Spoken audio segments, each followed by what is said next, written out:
Canadian researchers recently published a study in which they looked at actual 82 studies of quality in nursing homes, for-profit versus not-for-profit. They actually looked at 82 studies dating back from 1965 to 2003.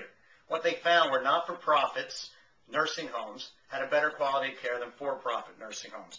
How did they define the quality? They defined it through staffing levels and the quality of staff, lower rates of pressure ulcers, lower incidence of use of restraints, and fewer regulatory deficiencies.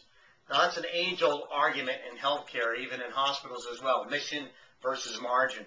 I'm not here to editorialize whether or not, if you're mission-driven, is there a culture that suggests you do everything for the patient or the resident, whereas you're margin-driven, you always have that, I have to save $1 in the back of your mind. I don't know. But I do know there are for-profit facilities that have great quality indicators, a great quality of life, and I think they should be somewhat outraged by studies like this and want to tell their story.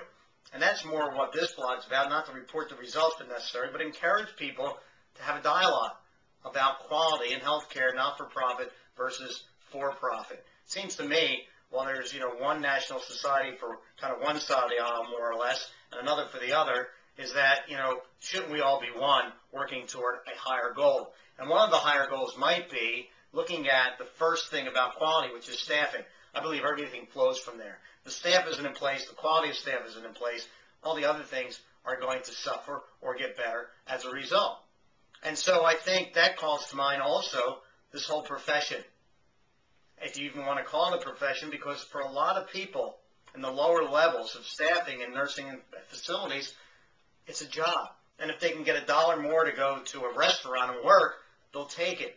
And that's where I think the industry needs to start focusing on, is the great quality of people attracted to this profession for the right reasons, so that it does become a profession, a career, a mission, a way of life. And I think that's the bigger issue. And of course, part of that is going to have to be, to attract them, is higher wages as well. And obviously, that's a conundrum that we all face.